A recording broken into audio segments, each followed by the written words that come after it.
On the day after, Ji Qing made his way across the bleak terrain, his steps growing more sluggish as he wondered why unlocking the Earth Seal stage had left him so desperately hungry. Absorbed in his thoughts, he tripped on a rock and tumbled into a gully, hitting the ground with a thud and muttering about his ravenous hunger. Suddenly, a rattling sound grabbed his attention. Not far from where he collapsed, a lone carriage came into view, guarded by 3 horsemen with a few others trailing behind. The leader of the guards cautioned his men to stay vigilant, reminding them of the dangers lurking in the wilderness. As soon as the words left his mouth, a shadowy figure suddenly appeared, causing the horses to rear up in fear. The guard leader barked out a demand for the intruder's identity, while Ji Qing, now standing under the towering horse, couldn't believe his rotten luck. Realizing the carriage had stopped, the person inside called out to Lu Yi, asking why they were no longer moving. A girl replied, explaining that a man had appeared out of nowhere and been trampled by their horse. She wasn't sure if he was seriously injured, but another dismissed it as the actions of a fool and suggested they just pay him off and move on. The mistress, however, thought differently. She speculated that the man might be in genuine need of help, considering he had risked his life to stop them. She offered to check on him personally, but Lu Yi advised her to wait. At that moment, a loud thud was heard, and Lu Yi announced that the mistress had fallen from the carriage, scolding her for being too hasty. Still muttering about how hungry he was, Ji Qing looked up as the mistress approached. She reassured the others that she was fine, mentioning it was just a nosebleed, and asked them to step aside. A young woman with a nosebleed knelt beside him, gazing down as the wind stirred, signaling what seemed like a destined meeting. Understanding that Ji Qing had risked his life to stop their carriage, the mistress asked him why. With a straightforward honesty, Ji Qing replied that he was hungry, leaving the mistress slightly bewildered. She sighed and stood up, initially believing that he stopped their carriage to share his sad tale, much like the protagonists in vengeful novels she'd read. She then ordered Lu Yi to give him some food, but Lu Yi reminded her that they had already given away their last rations to the refugees they had encountered earlier. Acknowledging the situation, the young mistress decided to handle it herself. With a resigned sigh, she reached into her bodice, commenting on the importance of saving lives, and pulled out a steamed bun, inadvertently revealing her flat chest. Lu Yi was stunned, realizing that the mistress had been patting her chest with buns again. The mistress waved off her reaction, calling her a nag and asking what was wrong with wanting to look more attractive. Lu Yi reminded her that the family's head had expressly forbidden such behavior, but the mistress dismissed the rule as unnecessary and irrelevant. As they argued back and forth, Ji Qing's attempts to interrupt went unheard. The young mistress continued to assert that her father was being unreasonable, insisting that it was natural for girls to want a more graceful figure. Driven by hunger and frustration, Ji Qing shouted that he was starving. He then lunged at the mistress, inadvertently landing on top of her. He immediately began devouring the steamed bun she was holding, completely oblivious to her curious gaze. In an instant, a sword was at Ji Qing's throat, one of the guards vowing to protect the young mistress. The other guards quickly followed suit, locking his head in place with their blades. The guard leader commanded him to get off their mistress, but Ji Qing asked how he could do that with swords still aimed at him. The young mistress quickly intervened, telling the guards to lower their weapons and assuring them that Ji Qing meant no harm.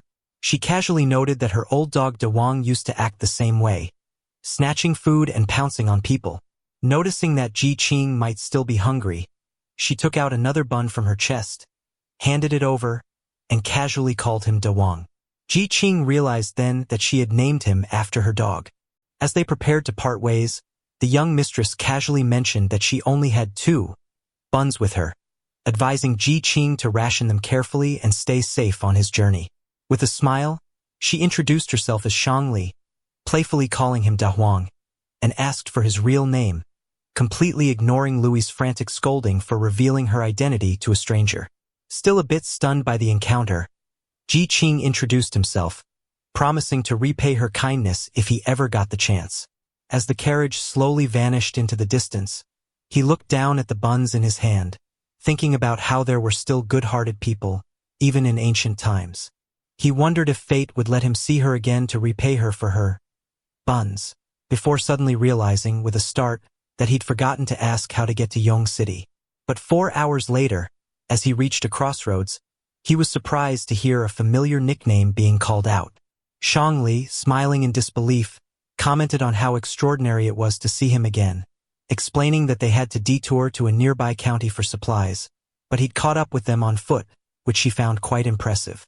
On the other hand, the guard leader expressed suspicion that Ji Qing had followed them and suggested killing him, but Ji Qing pointed out that he was simply heading in the same direction, leading the young mistress to ask if he was going to Yong City and offered him a ride.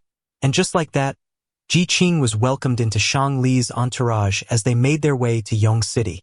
Along the journey, he absorbed countless details about this era. He noted that although many historical events and people were familiar, their outcomes were completely different. As an establishment exploded in the distance, the soldiers cried out to save the king, and others identified the attacker as a Mahist assassin. Ji Qing recounted that 500 years ago, in Shenyang City, the king of Qin, Yingzhang, was assassinated by the great Mahist master Jing Qi. However, before dying, Yingzhang managed to shatter Jing Qi's heart meridians. Just as Jing Qi prepared for death, an eccentric figure with a shaved head and a winged beast descended from the sky and rescued him. They vanished and were never seen again. This event halted the Qin state's unification of China, leading to ongoing wars among the 7 states that continue to this day. As the campfire crackled in front of him, Ji Qing remarked that Jing Qi's assassination of the king of Qin had taken place 500 years ago and that he had succeeded, meaning that the first emperor of Qin never came to power. He silently wondered about the bald man who had saved Jing Qi, unable to recall any mention of such a figure in the history he knew. Shangli, who had been listening closely, asked if Qin Shi Huang was someone he knew, still referring to him as Da Huang. Quickly thinking of an excuse, Ji Qing replied that it was true he knew of this person, but added that they weren't close. Lu Yi then suggested that the young mistress return to the carriage to rest since it was getting late, but Shangli insisted she wasn't sleepy and complained of being bored and tired of the usual games of pit-pot, lamenting that she had no novels to read. Recognizing an opportunity, Ji Qing asked if she would be interested in hearing a story instead. He offered to tell a few tales as a gesture of thanks, starting with a story called The 7 Calabash Warriors, which immediately intrigued Shangli. As Ji Qing recounted his story, the young mistress realized that Da Huang was a skilled storyteller. Lu Yi scolded her for interrupting, urging her to let Ji Qing finish his tale. The next day, as they continued their journey through the mountains, Ji Qing's storytelling resumed.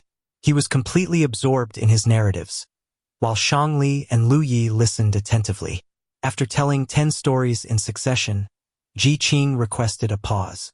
Noticing his tea had cooled, the young mistress offered it to him, saying it would quench his thirst. Ji Qing thanked her as he reached out to take the cup, but before he could do so, the guard leader grabbed him by the collar, his expression intense as he stated that the wagon was too small for Ji Qing to be sitting so close to the young mistress. Not missing a beat, Ji Qing suggested that the guard leave the wagon instead, but the guard leader countered that he didn't trust a stranger to be inside with them. Ji Qing then questioned why he was being treated like a stranger, when he had already explained that he had lost his memory after hitting his head. Furthermore, he asserted that it was the young lady who wanted to hear more stories, and that's why he was inside the wagon. Pressed by the young mistress's comment that it was cramped, the guard leader insisted, still being worried, but Lu Yi pointed out that she was also there and therefore he could get off the wagon, leaving him with no other choice. Ji Qing then casually suggested that perhaps Captain Wei wanted to hear some stories too. But multiple stories after, Captain Wei dismissed his stories with a huff, calling them countryside tales and adding that their weak characters didn't interest him, boasting that even the antagonists in those stories would be no match for him. The young mistress concurred, remarking that the protagonist was supposed to be a master, yet she could only shatter a stone with her bare hands. Despite this, she dismissed the criticism, noting that the strength of the characters was secondary as long as the story itself was engaging.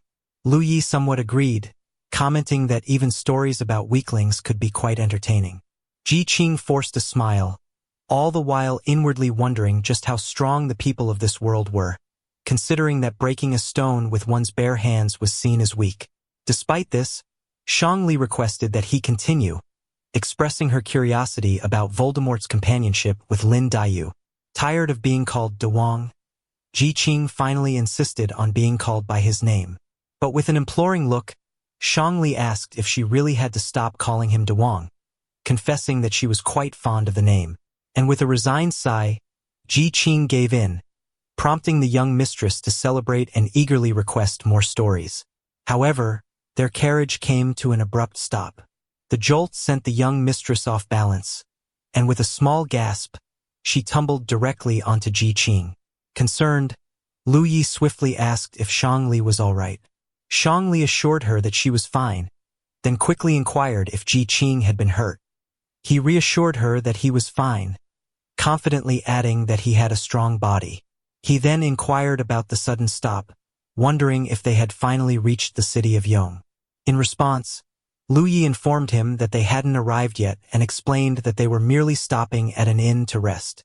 Shangli then asked Ji Qing why he was heading to Yong City, and Ji Qing explained that he wanted to look around and perhaps find some people who owed him something. Shangli speculated that he might be going to collect a debt. Lu Yi, however, pointed out that it was strange he couldn't remember who he was, but could remember who owed him, leading Shangli to conclude that the debt must be a huge sum of money. Looking outside, Ji Qing was startled to recognize a familiar silhouette among a group, surprised to encounter them sooner than he had anticipated. As Captain Wei presented their family medallion and instructed the attendant to prepare clean hot water, food, and other services, his attention suddenly turned to the carriage, where he noticed the young mistress asking Ji Qing where he was going. Shang Li informed Ji Qing that they were still outside the city, to which he responded that he saw someone he recognized. Excusing himself, he advised them to act as if they had never met before, suggesting that it would help them avoid potential trouble. This advice left Shangli and Lu Yi puzzled, wondering what trouble he might be referring to. As their paths were about to split, Ji Qing proposed reciting a poem about a man seeking revenge, his eyes blazing with determination as he walked toward the group, the words of the poem leaving his lips with intensity. Meanwhile, the young master, seated and surrounded by his men, complained about Yan Xiong's delay, expressing frustration over having to wait at the inn because of him. He also questioned why Shen Qing was taking so long, finding the entire situation tedious and boring. One of the young master's men requested that he remain calm, asking if he wanted Shen Qing to be hurried. Suddenly, one of the tethered horses inexplicably panicked, prompting the young master to warn the attendant to be careful, emphasizing that the horse was more valuable than his life. However, before he could complete his reprimand, a familiar voice caught his attention. Ji Qing introduced himself as a nameless soldier and began to address the young master, who immediately recognized him and interrupted, exclaiming in disbelief that Ji Qing's arm was now intact after being cut off. Panicking, the young master ordered his men to take him down immediately, but Ji Qing lunged at them with fierce determination, declaring that he was there to seek justice from the young master for their transgressions. Two goons rushed toward him, but Ji Qing was more than prepared. He delivered a brutal punch to one of them, sending him crashing to the ground. One of the lackeys managed to slash him back with a sword, but Ji Qing simply smiled in response, leaving the lackey baffled. He then grabbed the lackey's hand and threw him to the ground with tremendous force, with a loud scream indicating that he had swiftly dealt with the rest. Ji Qing stood alone among the fallen bodies, announcing that he had something to show the young master. As he walked toward him, the young master, now drenched in sweat, cursed his men for being unable to take down even one man. He frantically ordered them to kill Ji Qing and stop him from getting closer, though his men were clearly terrified. As Ji Qing charged at them, he continued, explaining that he wanted to show what an angry man was capable of. The lackeys flinched as Ji Qing closed in, delivering a devastating punch that sent one of them crashing into the others, blood flying as Ji Qing finished his sentence. Out of nowhere, a sword was plunged into Ji Qing's chest from behind. One of the lackeys shouted that he had struck Ji Qing's vital point and demanded that he die. Ji Qing grasped the sword with his bare hand, blood spilling from his mouth as he shattered it. He continued reciting his poem, his gaze fixated on the lackey, whom he then slashed in the neck with the broken sword piece. Another lackey managed to strike his side, but Ji Qing gripped the sword and continued reciting his poem, startling the attacker. He then pierced the lackey's heart with the shattered sword tip, finishing his verse with powerful words, conveying that a man seeking revenge is capable of taking on an entire nation. The horses were greatly terrified by the chaos, while the young mistress watched with great enthusiasm, commenting on the intensity of Ji Qing's poem as he tore through his enemies. Captain Wei, guarding the young mistress and watching Ji Qing fight, remarked that Ji Qing's ki level indicated he was only at the first stage of the Earth Seal stage. Yet, as he watched Ji Qing remain standing despite the broken sword fragments lodged in his body, he observed that Ji Qing seemed to lose all sanity when engaged in battle. He remarked that it was a pity that Ji Qing knew nothing about martial arts, considering that with his style of trading wounds for wounds, even ordinary first-stage fighters struggled to handle him. The young mistress speculated that these people must have owed Ji Qing a considerable sum of money, watching intently as he butted heads with another goon. Captain Wei continued by pointing out that such a fighting style was beyond the capacity of most ordinary people, understanding that the amount of blood he had lost should have been enough to bring down even the toughest fighters. Yet, Captain Wei observed that Ji Qing's wounds were healing at an astonishing speed, admitting that he had never seen anything like it before. This led Lu Yi to question whether Ji Qing's body had some unique quality or if he was using a rare technique, considering he was only at the first stage of the Earth Seal. As Ji Qing charged toward the young master, a lackey desperately called for the others to stop him. But to the young master's horror, Ji Qing's fist was already soaring toward his face. The impact was swift and brutal, but before the young master could even hit the ground, Ji Qing grabbed him by the head, his eyes promising that this was far from over. Unfazed by the lackeys encircling him, Ji Qing stood tall and remarked that it was time for a little chat. He paid no mind to the young master's frantic pleas or his threats of retribution from his father if he was killed. Instead, Ji Qing issued a cold challenge, daring them to come after him. The young master, now in a full-blown panic, frantically searched for Xian Qing, stammering that she was the one who had chopped off Ji Qing's hand and that he had nothing to do with it. Just then, a voice from behind shouted for him to stop. Xian Qing pleaded with Ji Qing to release the young master, falling to her knees as tears streamed down her face. She insisted that everything was her fault and that the young master had nothing to do with it. Yet, despite her tearful gaze that might have softened most hearts, Ji Qing looked at her as though she were nothing more than a cockroach. He spoke of his debt of gratitude for her taking him in, stating that it was his principle to repay any debt, no matter how minor. He then recounted how she had claimed the young master had harassed her, which had driven him to risk his life to help her escape. Yet, in the end, she had been the one who tried to kill him, leaving the onlookers to conclude that she had betrayed him for wealth and honor. Overhearing this, Lu Yi remarked that this must have been the debt De Huang was talking about earlier, noting that being a good person was certainly not easy these days. Ji Qing declared that, with his debt repaid, it was time to discuss revenge. Turning to Xian Qing, he coldly asked how she planned to make amends for cutting off his arm. Xian Qing, her voice trembling, admitted her betrayal and offense. She begged Ji Qing to release the young master, then, without hesitation, raised a knife and plunged it into her stomach, declaring that she would punish herself.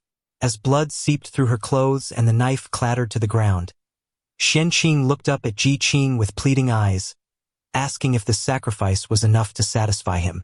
She implored him not to harm the young master. Tears streaming down his face, the young master looked on in shock, unable to believe that Xian Qing would go to such extremes to save him.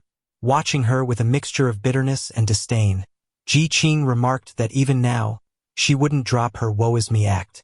He marveled at her ability to play the victim, while Xian Qing could only muster a weak response, addressing him as Mr. Ji. Ji Qing curtly told her that she could keep being two-faced if she wanted, but he was only here for revenge. With her self-inflicted wound, he declared that their business was concluded. Captain Wei observed that Qianqing didn't hold back when she stabbed herself, noting that she was making De Wang seem like the villain. Lu Yi sighed and pointed out that Qianqing wasn't an ordinary woman. Her wound was deep, she explained, and a tiny mistake could have killed her. She added that Qianqing was gambling everything on surviving, hoping that Ji Qing wouldn't push her too far. As Qianqing feigned gratitude for Ji Qing's so-called generosity, he turned to the trembling young master, declaring that his matter with Qianqing was settled, and now it was his turn. Ji Qing reminded him that while he might not have directly ordered his death, his servants had nearly succeeded in killing him. The young master stammered for mercy, but Ji Qing responded by punching him to the ground without hesitation. As the young master coughed up blood, Ji Qing declared that he would punch him 10 times, and if he survived, it would mean that the gods wanted him to be forgiven. Ji Qing's voice steadily counted as the young master's desperate shouts echoed in the air. Captain Wei clicked his tongue, observing with a hint of admiration that Ji Qing was really going all out and didn't even seem seriously injured. Lu Yi chimed in, reminding him regarding Ji Qing's arm, which now appeared completely healed, marveling at his incredible physique. Yet, while Ji Qing continued counting in the background, Lu Yi hesitated about the situation, noting that both the Ling family's master and their own master were court officials, leading her to wonder if they could just stand by and do nothing. Shang Li, however, dismissed her concerns with a calm smile, stating that the Ling family wasn't aligned with their camp to begin with. Besides, she added that Ji Qing had every reason to beat them up and it wouldn't matter if he killed them, considering that he's just a savage warrior, plenty within the 7 states. As Ji Qing finished his final count, Shang Li remarked that De Huang was living by a code of fairness, repaying kindness and seeking revenge in equal measure. She observed that while he wasn't yet exceptionally strong, he was already showing the qualities of a real man. Lu Yi, intrigued, asked if the young mistress truly held him in such high regard. By now, the young master's face was battered and nearly unrecognizable. With her movements pained, Qianqing dragged herself over to his side. Ji Qing looked down at them both, proposing to call it even and demanding to get out of his sight if they were still alive, his gaze shifting pointedly to Qianqing. Ji Qing glanced back at his benefactors, his hardened expression softening slightly as he expressed hope he hadn't scared the little girl who loved hearing his stories. But before he could finish, a sharp shout cut through the air, warning him to be on guard. A man appeared out of nowhere, brandishing a whip-like weapon, ready to strike with lethal intent.